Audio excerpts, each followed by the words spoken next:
Ako si Maria. Ako'y 17 taong gulang nang nahawa ako ng ketong. Ako ay naulila sa murang edad, ngunit nakahanap ako ng kanlungan sa leprosarium na naging tahanan ko sa halos 30 taon.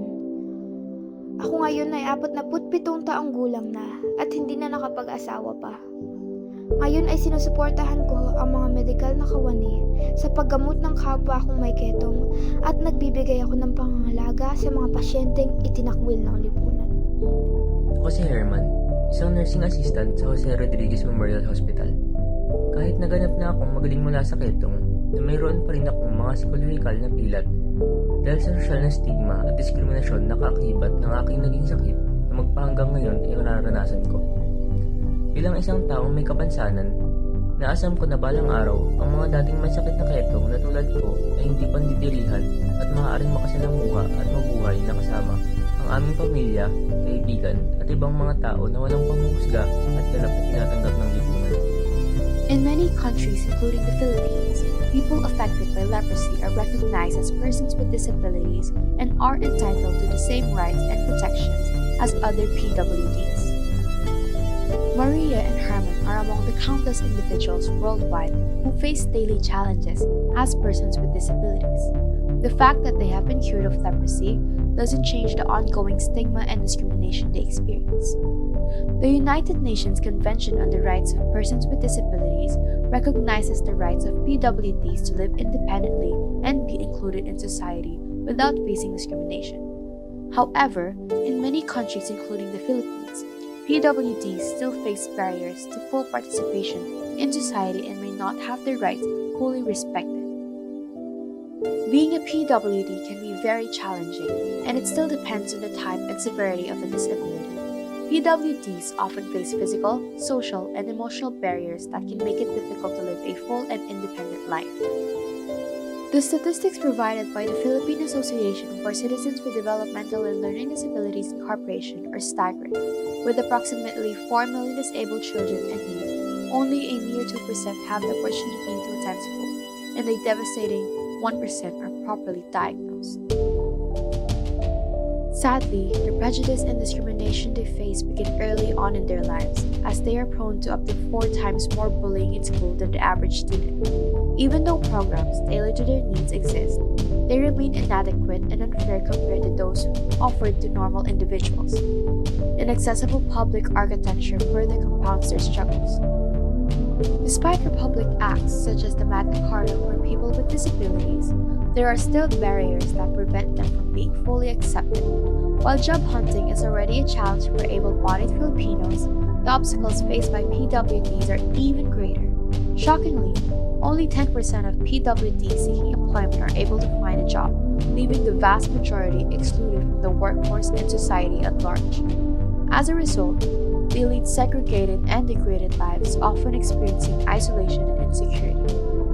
For over 30 years, their economic, social, and political rights continue to be marginalized.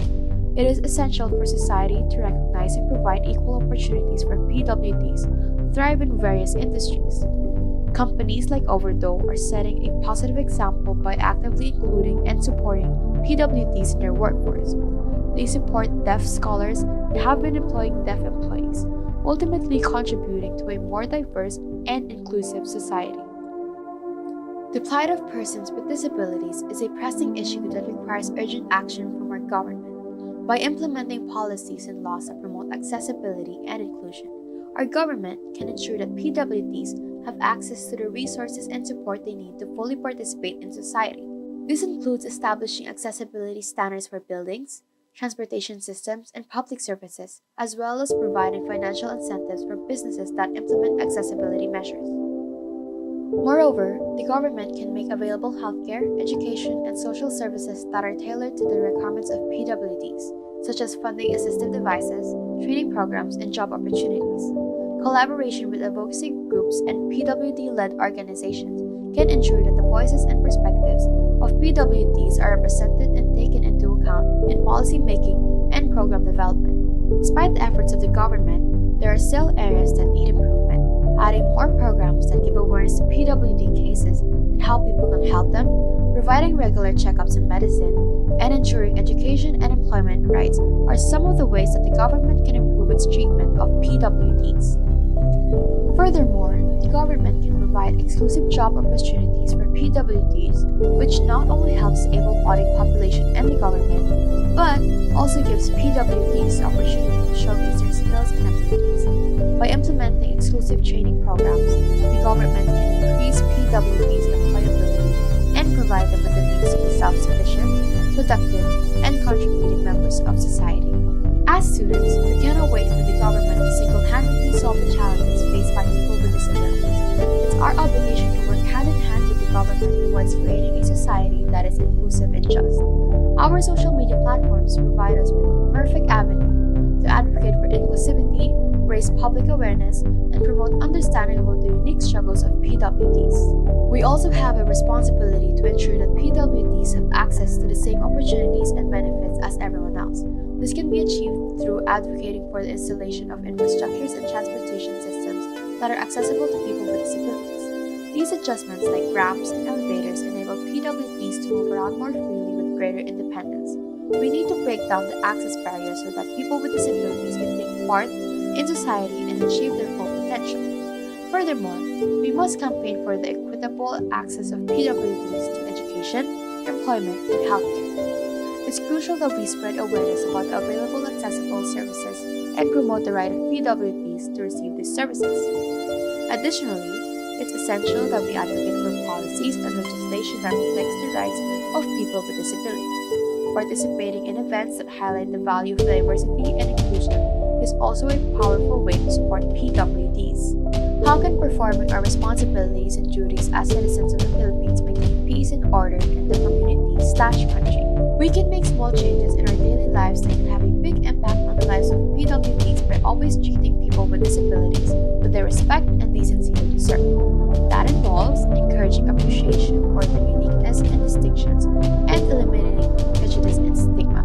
Doing so will help usher in a kinder, gentler, and peaceful society that recognizes the worth of each person and encourages them to reach their full potential. Let us continue to advocate for equal opportunities for PWDs and celebrate their achievements.